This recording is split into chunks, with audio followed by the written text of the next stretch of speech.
morning. Please continue to eat, grab more coffee, and thank you. I'm really excited to be here this morning. Thank you to the PDE team for the invite and for Rel Mid-Atlantic. This is a great crowd and an exciting topic. I think you're all hopefully going to be interested in what I have to say. I didn't realize that you were getting PD credit for this, and so I hope I don't bore you to death, and I hope this is helpful for you in getting those credits. I wanted to start this morning with a little bit of a walk back to the history of ESSA and where we've come as a nation in terms of federal education policy. And so I have a couple slides that I'll go through, but last night when I checked into my room, I found this little card next to my bed with some Hershey Kisses on it, which was a great treat.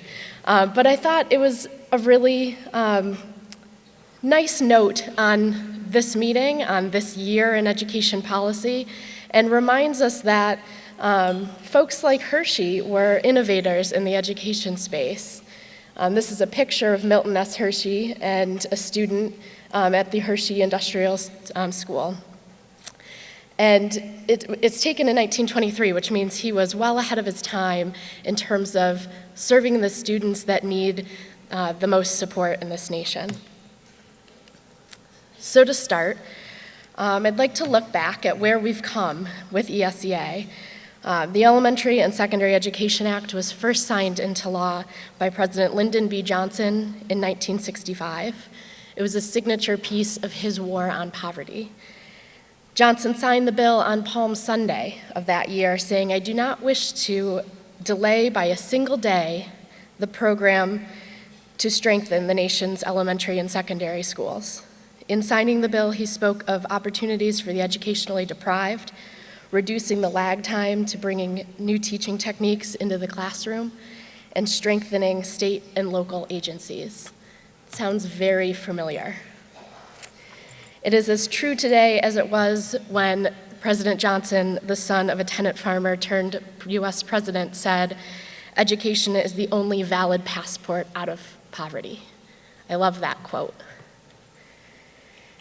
The next major reauthorization was in 1988 when President Ronald Reagan signed the Hawkins-Stafford Act. The bill shifted our national conversation beyond just the distribution of funds and started addressing student achievement and school improvement.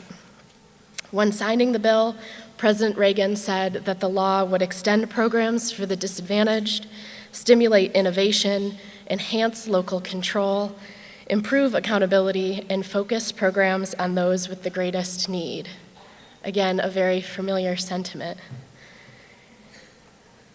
The next major reauthorization wouldn't happen until 1994, but that bill would be based on agreements made at a 1981 summit of state leaders convened by President George H.W. Bush. In his 1990 State of the Union, President Bush spoke of real improvements for our schools being not a matter of more funding, but a matter of expecting more of our schools, of our teachers, of our kids, our parents, and ourselves. In 1994, a former governor who had sat at that summit would sign the next reauthorization of ESSA, the Improving America's School Act. This law would focus on standards and accountability, making significant changes to Title I, and introducing the requirement that states apply the same standard to all students across their state. In signing the bill, President Clinton spoke of allowing everyone to develop to the fullest of their God-given potential.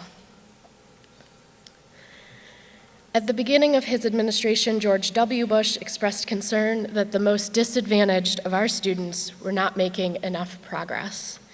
He firmly believed that annual grade-by-grade testing and robust accountability was a significant part of the solution to that problem.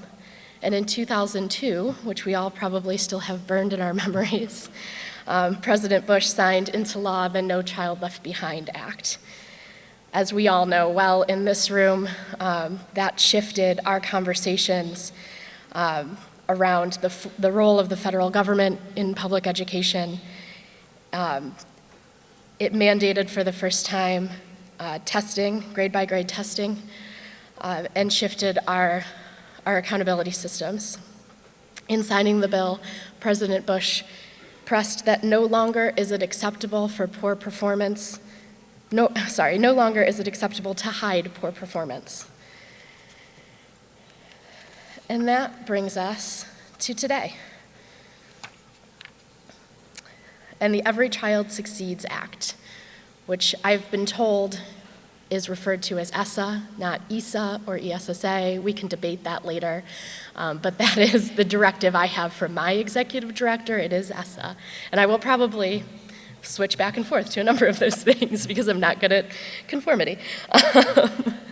So on December 10th, 2015, President Barack Obama signed the Every Child Succeeds Act, ESSA, into law.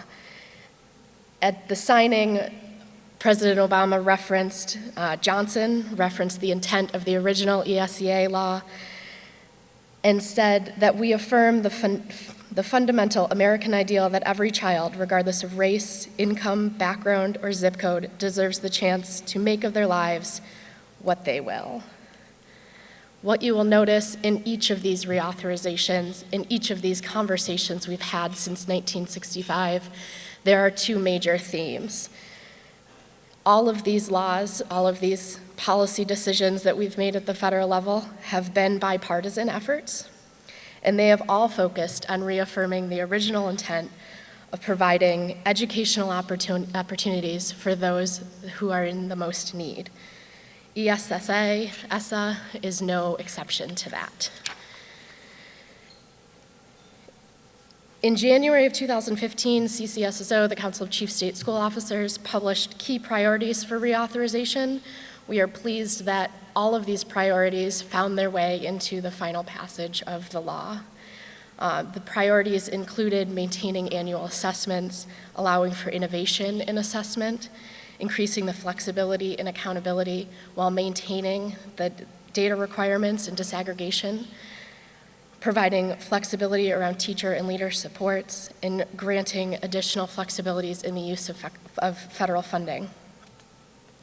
So I want to dig in a little bit to some of the big buckets of flexibility that ESSA provides to states and districts. This is really an overview. There are a lot of aspects of the law, and I'm happy at the end to answer questions or dig in on any aspect of the law that you'd like. But we'll start with accountability. This is an area that provides great state flexibility.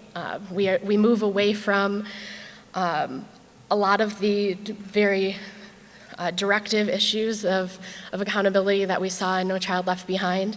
States are still required to meaningfully differentiate schools based on 6 components, but these 6 components provide a floor. And states have significant flexibility around each of these components.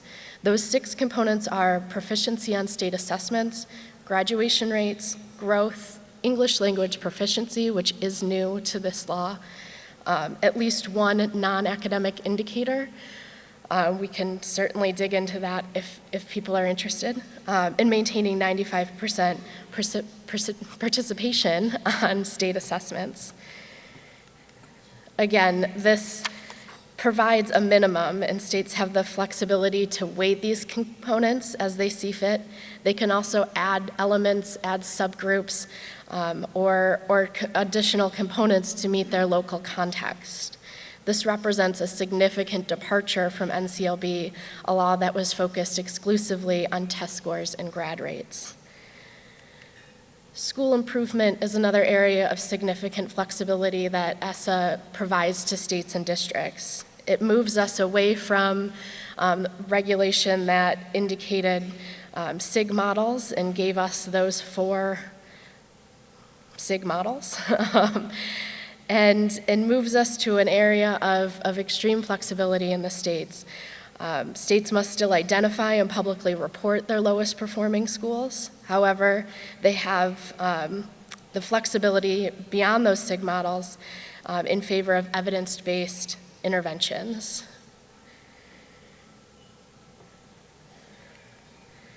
In teacher leader quality, ESSA does not include any specific requirements around educator evaluation. States are given flexibility to use Title II dollars for evaluation if desired, but it's no longer a requirement. Title II Part A funds can be used in innovative ways to attract, prepare, support, and retain effective educators and leaders. The law provides increased flexibility in how to spend federal funds toward the educator workforce. What's notable here for this room is some of the allowable uses of funds around data privacy and technology use in the classroom. Speaking of data, that brings us to data collection and reporting. This actually becomes the area of the law where there is very limited flexibility and still a lot of federal control over the rules and regulations in ESSA. ESSA maintains the data reporting requirements of NCLB and adds 3 significant new pieces. It requires the inclusion of select elements currently collected by the CRDC to appear on that state report card. When I talk to state groups and I say that, I get a collective gasp from the room about how that is going to change the burden that they see in their state agencies. So potentially an area for additional conversation and conversation certainly within your state. Another area that often receives gasps and concern is this requirement that states will now need to collect and report per pupil spending by school and LEA. That's a very new way of looking at how we report on school funding. And finally, achievement data will need to be flagged not just and disaggregated not just by race, but flagged for homeless youth, military-connected kids, and foster care students. This is a new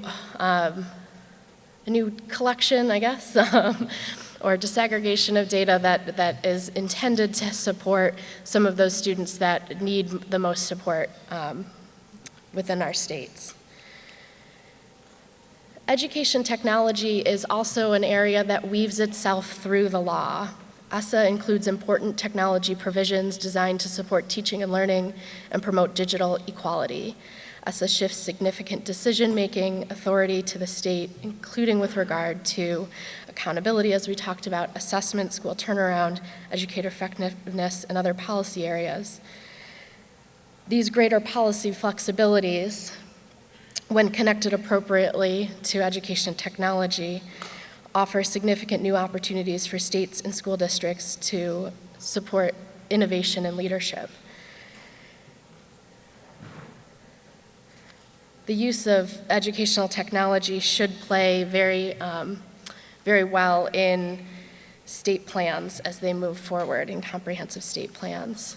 Some of the places where educational technology is called out specifically in the law include in Title I in 2 areas. It directs the Institute for Educational Sciences, IES, to produce a study around broadband use. This is particularly targeted at getting to that homework gap issue. And it also includes funding for state assessment to think about how we deliver those assessments online, via computer, in new and innovative ways. Title II includes, again, as I said, in teacher leader effectiveness, it includes PD dollars that allow for use around technology, around privacy, and data reporting. And then the biggest area, I think, or the area of most interest is this piece in Title IVA, which is the student support and academic enrichment grants. And it provides it authorizes up to $1.6 billion in fiscal year 2017 of formula funding for states and districts. The program offers relative flexibility in the use of those funds for activities that are based in 3 bucket areas. there is flexibility for around 20% of that funding to be considered in a well-rounded education, whatever that means. Improving school conditions for learning is another 20% of that set aside, and then 60% for improving the use of technology in order to improve the academic achievement, growth, and digital literacy of all students. And in that 60% of the funding, 15% of that is allowable to be used for hardware and infrastructure. This is, gets really weedy into how you use federal funding, but that is an area I think that there will be significant conversations both at the state level and within districts around how to allocate those buckets.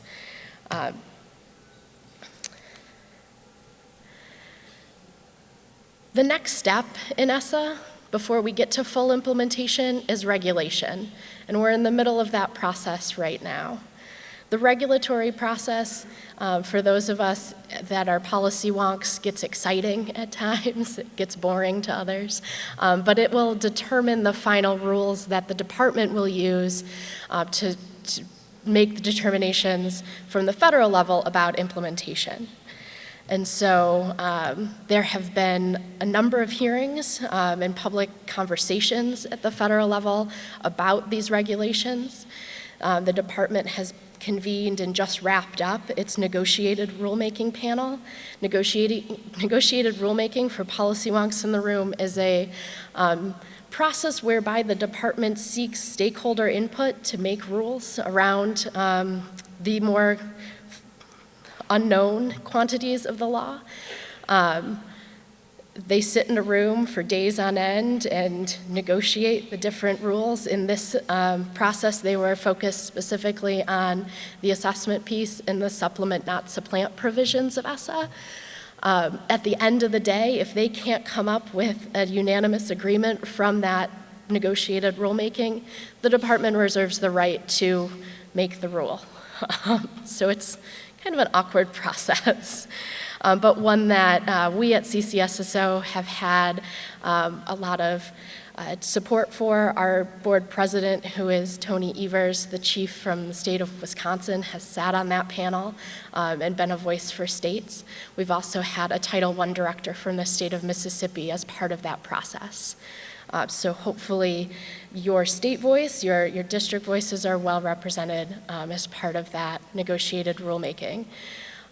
The rules that have come out of that have been shipped off to OMB for the Office of Management Budget for kind of approval before distribution, and we hope to see the results of those rules by the fall. The Hill is also continuing to be engaged in this regulatory process in ways that I think are unique to this particular law. Chairman Alexander, the chairman of the HELP Senate Committee, is very concerned about the department over-regulating what he sees as a very flexible law that gives states authority and power and puts additional responsibility and authority back into district and local hands. And so he has held several Hill committees and will continue to keep the department at task on being as hands-off as possible in terms of regulations. We'll see how that plays out in the midst of our political dialogue and election season. But once regulation is finalized, it should move quite seamlessly between administrations. Fingers crossed at this point on that one. I might be here next year saying something completely different about where we've gone in terms of the Department of Education and its regulatory requirements. The transition timeline is something that is always a topic of conversation. What does this actually look like? I was not in my position when we passed NCLB, but I have heard horror stories of the transition timeline or lack thereof in that law.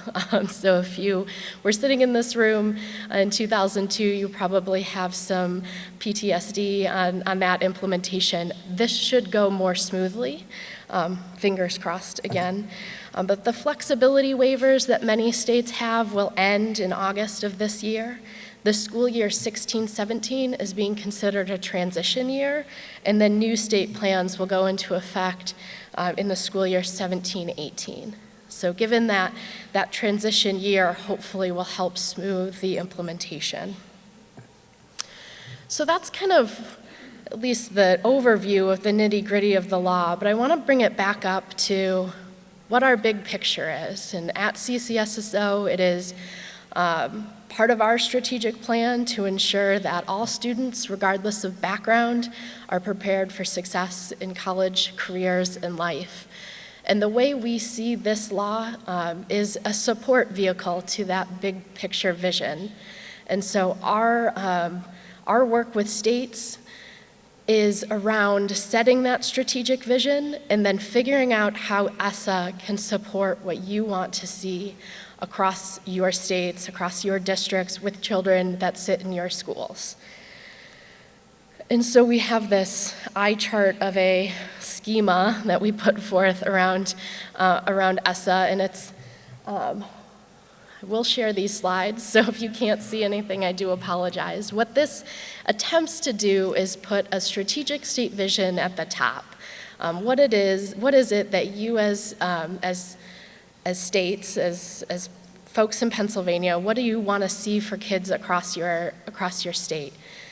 And then it says we've got big decisions to make across these 7 bucket areas around accountability, around assessment, around innovative assessment pilots if we're going to engage in that activity, around English language learners, how we use our federal funding, school improvement, and teacher leader quality.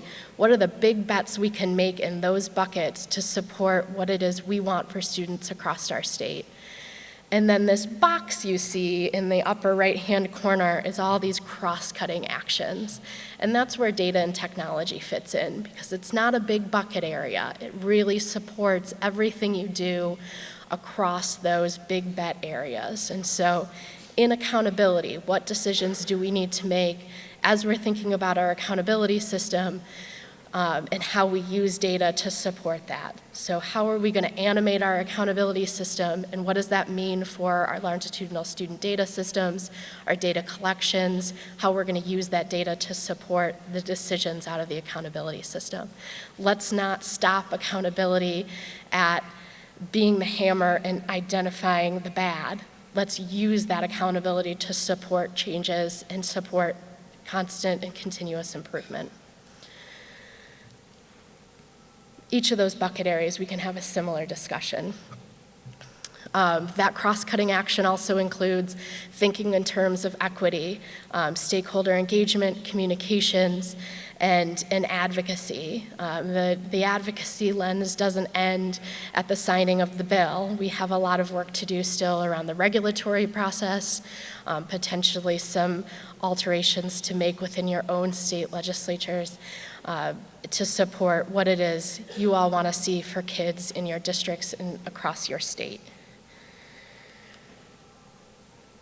I just wanted to offer this as a resource to you all. We have a resource page on the CCSSO website. It includes some documentation around how to think through some of those big decision buckets and the state strategic vision. This is a public website. We update it as much as we can and include additional and new resources for folks. So feel free to peruse that and pull down any information you have or we have up there. And then if you find yourself questioning something or want to chat and dig in on anything, you can always give me a call or send me an email and we can chat further about anything. So with that, I'd love to open it up for questions and a dialogue. I know that was a very big, high-level overview. I'm sure it left you with some additional lingering questions. I know this is an opportunity for a dialogue across districts and states about where we're going in this new ESSA environment. So I would love to hear from you about what your priorities are, what you're thinking about in terms of implementation, what your biggest challenges are, what your biggest opportunities are, and where you want to see your students in 5 years. So I think there are some mics around. I think I got it. The question was wondering about what other states are doing in terms of stakeholder engagement and their state plans, and where people are in terms of the implementation arc. And I guess the quick answer is all over the board, and still struggling with some of the pieces and considerations. States are in a position, I think, of wanting to move fast and furiously while also needing to wait for final regulation. And so I think there are a lot of conversations going on in every state department around what do we have now and how do we shift our momentum? How do we get ourselves to a place where we can react to final regulation? And should we just move forward as fast as we can without waiting for regulation? Stakeholder conversations are happening at various levels across the states. I know there's been some stakeholder engagement conversations here in Pennsylvania. Other states are engaging in various ways as well. Trying to figure out exactly what it is the big bets are and how to prioritize those bucket areas. It's a kind of brand new world of flexibility, and I think states to a T are interested in making the most out of that and interested in full engagement across their states. One thing that we hear from our membership, our chief state school officers all the time is we've asked for flexibility now for 8, 10 years, and if we don't live up to that, if we fall flat on the commitments we're going to make, if we don't push the bar forward under this flexibility, then we face further regulation and federal heavy-handedness at the end of this. So let's get it right. Let's do it well. Let's prove to doubters that we can, as states, hold the bar high for all students, move the bar for all students, and support all students across our states. We know how to do this better than the federal government, so let's prove that. And I think we hear that from every state. We often hear, again, from every state that we're a local control state. Every state is a local control state. There's a lot that we can do. There's a lot of energy in that local control. And that's where the action happens. So states are in various levels of conversation around how to support you as locals and support the work that you do, and really do the best for kids in every local district. So I hope that answered your question. Okay, we have another one. Other questions? Hi. I'm wondering how the decision about, is there a proportionality in the way the money is allocated to the states? So does every state get the same amount, or how is the money going to be apportioned?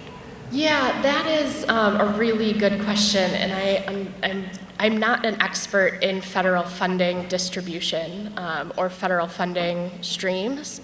I believe that this law authorizes similar levels of funding as the previous NCLB did. It doesn't add additional funding, and that allocation will be similar to how it's been in the past. I believe it's a proportional allocation based on state size. Pardon me, I'm back here. I have a question about the Office of Civil Rights data collection that is being fused into our data collection. Well, even though we've been doing it, it appears that it's taking on a more substantial role, if I'm not mistaken. by listening yesterday. So my question is, why are we doing additional work when we're already collecting that data? Because we find ourselves short-staffed and data-driven, data-heavy. So if you could help me to clarify that. Yeah, and I think that is another piece that we will be waiting for regulation on. I understand Ross Santee was here yesterday talking a little bit about the shifts that EDFACS will make around the data collection piece to be responsive to this law.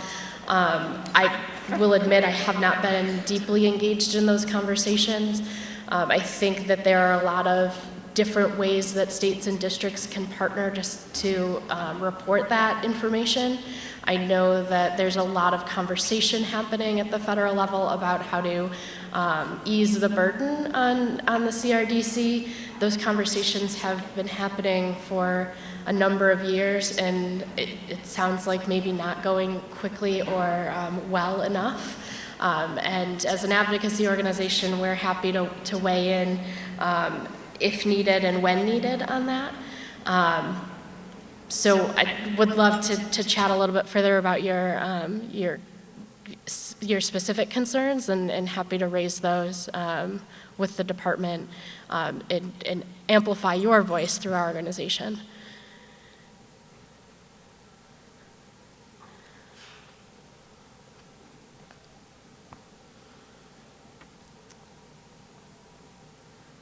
Oh, yes.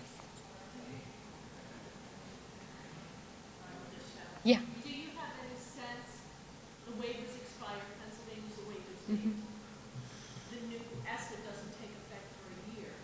Do you have any sense of what the reporting in that year when there are no waivers in effect will look like? That's a great question. And so the question is, with waivers expiring in August of 16, between the transition year and state plans going into effect in the next school year, what does that reporting look like over the course of that implementation year? The short answer is I think it will maintain what it had been in the, however you have been reporting. I don't think that they will make significant changes until the 2017 implementation year.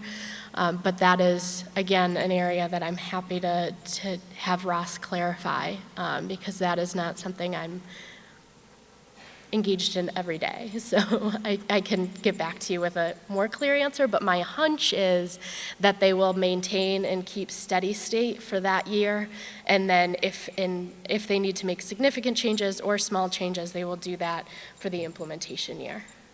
Well, I thank you for your time this morning and for your attention, and happy to stay at the front of the room if folks want to come up with additional questions. I really appreciate being here and the work that you all do every day. So thank you for your hard work on behalf of students in Pennsylvania, and have a wonderful remainder of your conference.